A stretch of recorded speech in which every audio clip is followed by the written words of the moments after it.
Alors, qu'est-ce que le halving du Bitcoin? Mais surtout, pourquoi sans lui le marché des crypto-monnaies ne peut pas exploser? Je vous explique tout ceci dans cette vidéo.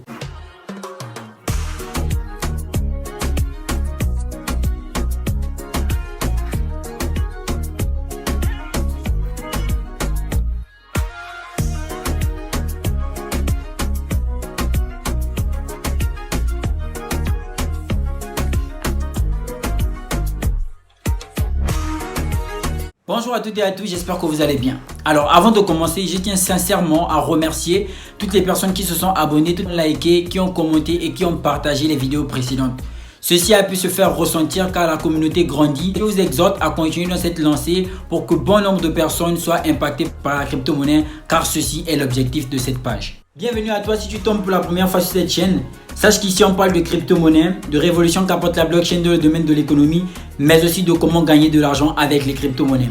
Alors si la thématique t'intéresse, je t'invite à bien vouloir t'abonner en activant la cloche de notification pour ne rater aucune prochaine vidéo car on publie 2 fois par semaine. Par contre, si tu es ancien, tu sais déjà comment ça se passe, il te suffit juste de lâcher un pouce celui-ci et pas celui-là car ça fait toujours plaisir et ça aide à référencer la chaîne de telle sorte que YouTube puisse faire en sorte que bon nombre de personnes soient impactées sur la crypto-monnaie et l'indépendance financière qu'elle nous donne. Dans le but de faciliter la compréhension en ce qui concerne la définition de halving du Bitcoin, je vais tout simplement essayer d'être précis et concis. Qu'est-ce que le halving de Bitcoin?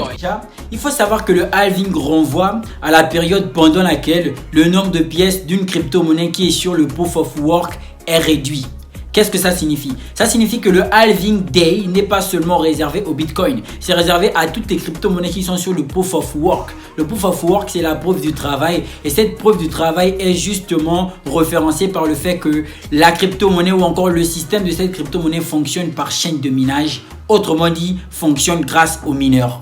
Pour faire simple, il faut savoir que l'offre maximale de Bitcoin est de 21 millions et actuellement nous sommes à 19 millions de Bitcoin en circulation. Seulement pour atteindre ces 21 millions de Bitcoin, il faudrait passer par un processus, le processus de création de pièces de Bitcoin. Et ce processus de création est appelé minage. Le minage ici va constituer la méthode par laquelle les Bitcoins sont créés. Et donc ces mineurs vont créer un nombre de Bitcoins qui vont être mis en circulation jusqu'à ce que nous atteignions l'offre maximale. C'est grâce à ces mineurs que justement les bitcoins sont créés, mais le réseau est aussi sécurisé car c'est l'ensemble des équations effectuées par ces ordinateurs ou bien ces chaînes de minage qui vont tout simplement définir la fiabilité ou encore la sécurité du réseau. Puisque le nombre de bitcoins ne sera pas en dessous de 21 millions ou au-dessus de 21 millions, il faut comprendre qu'il y a une régularisation ou encore il y a un nombre de bitcoins créés par minute ou par heure par les différents mineurs. C'est ce nombre de pièces de Bitcoin produit par les mineurs qui va être divisé par 2. Donc, la productivité de Bitcoin va tout simplement être réduite. Seulement, ce halving day du Bitcoin, on l'a après chaque 4 ans. Ça voudrait dire que le halving day du Bitcoin passé était entre la période de 2020 à 2021. Et de 2020 à 2021, on va connaître ce qu'on appelle en 2021 le bull market, le marché qui va monter. Ensuite, là, nous sommes en bear market. Pourquoi est-ce que le halving day du Bitcoin est un facteur assez déterminant pour le marché des crypto-monnaies? Le halving day du Bitcoin est la période au cours de laquelle le nombre de Bitcoin est réduit. Ça voudrait dire qu'on aurait beaucoup de personnes qui voudront avoir du Bitcoin, mais le nombre de Bitcoin sera peu. Donc, c'est comme avoir un plat de nourriture que l'on voudrait partager avec 10 personnes. Forcément, la nourriture serait insuffisante. Du coup, il y a ce qu'on va appeler la rareté de la nourriture, tout comme il y aura ce qu'on va appeler la rareté du Bitcoin. Mais plus le Bitcoin est rare et que les gens veulent l'acheter, ça veut dire que le prix du Bitcoin va par effet contraire augmenter. La rareté va créer de la valeur. Et donc plus que le Bitcoin prend de la valeur, toutes les crypto-monnaies du marché sont corrélées au Bitcoin. Donc, toutes les crypto-monnaies sont directement reliées au Bitcoin. Ça veut dire que si le Bitcoin, lui, il prend de la valeur, bah, toutes les crypto-monnaies vont aussi monter. C'est ce qu'on va appeler le bull market. Du coup, si actuellement, nous sommes en période de bear market, il est important de savoir quel serait le prochain halving du Bitcoin. Et si on se réfère selon les calculs, on va se rendre compte que le prochain halving du Bitcoin est en 2024. Par conséquent, si le prochain halving du Bitcoin est en 2024, ce qu'il faut savoir, c'est que l'année qui suit ou encore les mois qui suivront seront tout simplement les mois qui vont être majoritairement caractérisés par ce qu'on va appeler de bull market. Du coup, voici comment se présente le marché. On aura un bear market, donc une chute de marché, puis on aura un halving day du Bitcoin où le Bitcoin sera rare et va entraîner une hausse du marché. Puis, il y a ce qu'on va appeler le bull market. Et lorsque le bull market va arriver, les gens vont jouir de leurs cryptos dans lesquels ils auront investi dans le bear market. Lorsqu'ils vont jouir de leurs cryptos, chacun voudra chercher à retirer son argent. Ça voudrait dire que si moi j'ai gagné 40 000 $ après le halving day du Bitcoin, je vais forcément vouloir récupérer mon argent dans le bull market. Je vais retirer mon argent du marché. Et donc, pourquoi est-ce que ça va entraîner un autre bear market? Tout simplement parce que je ne serai pas le seul à avoir investi lorsqu'il y avait le bear market. Du coup, lorsqu'il y a le bull market, je ne serai pas aussi le seul à vouloir jouir de mon argent pendant le bull market. Donc, le bull market va durer un temps, mais plus les gens voudront retirer leur argent, donc il y aura une grande masse de retrait. Ça va tout simplement engendrer une autre chute. Et du coup, ceux qui vont entendre que le Bitcoin ou le marché des crypto-monnaies est en haut, ce qu'ils vont faire, c'est qu'ils vont se précipiter à venir investir. Lorsqu'ils vont investir, ceux qui avaient déjà investi depuis quand le marché était en chute vont vendre leurs pièces. Et lorsqu'ils vendent leurs pièces, vous les nouveaux qui venez d'arriver, le marché chute. Et c'est facile pour vous de dire oui, la crypto-monnaie c'est de l'arnaque, on ne gagne pas de l'argent avec. Alors que vous n'avez pas su à quel moment il fallait investir. Du coup, j'insiste sur un fait. Le fait de la formation.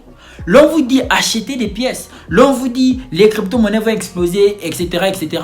Mais l'on ne vous présente pas le cycle du marché qui est conditionné par 3 périodes. Le bear market, le halving day du Bitcoin et le bull market avant de refaire encore la chose. Du coup, c'est une boucle temporelle et il faut savoir à quel instant rentrer dans le marché et à quel moment sortir du marché. Voici pourquoi le halving day du Bitcoin est intéressant. Actuellement, nous sommes en période de crise. Ce qui est évident, c'est que c'est la période même où vous devriez préparer le bull market parce que le halving day du Bitcoin, aujourd'hui, c'est sur les 600 jours, donc dans les 2 ans. Du coup, voici pourquoi est-ce que le halving day du Bitcoin est tout simplement important. Ça pose la question de savoir que est-ce que le marché sera-t-il toujours conditionné par le halving day du Bitcoin? Parce que j'ai disais au départ que l'offre maximale de Bitcoin c'est 21 millions. Ça veut dire que lorsque on va toucher les 21 millions, on ne parlera plus tout simplement de halving day du Bitcoin. Du coup, il faut savoir que actuellement, tant que les 21 millions de Bitcoin en offre maximale ne sont pas encore atteints et que nous sommes encore à 19 millions dans la circulation,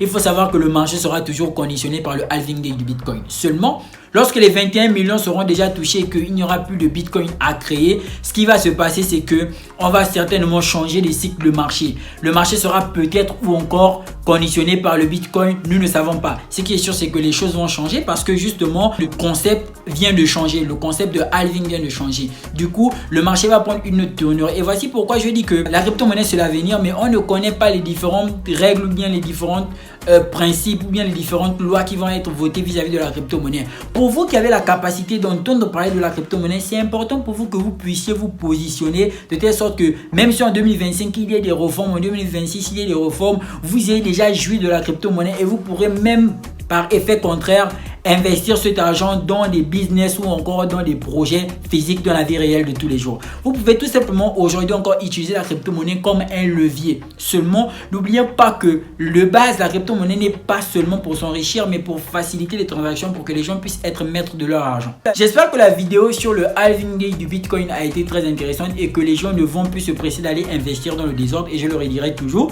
si vous voulez investir, c'est maintenant parce que nous sommes en période de bear market. Seulement, après cela, toutes les personnes qui viendront rentrer dans le marché des crypto-monnaies, qui disent que oui, on attend quand ça va monter, toutes ces personnes vont tout simplement se casser la gueule. Pardonnez-moi de l'expression, mais c'est ce qu'il faut dire. Elles vont se casser la gueule parce que nous qui aurons investi déjà depuis à l'intérieur, on va tout simplement liquider nos pièces. Et puis bon, bye bye. N'hésitez pas à me dire en commentaire ce que vous pensez à propos du halving day du Bitcoin. Si vous êtes d'accord avec les explications, si vous ne l'êtes pas, si vous avez encore des compléments à ajouter, bien évidemment, la crypto-monnaie c'est fait pour ça.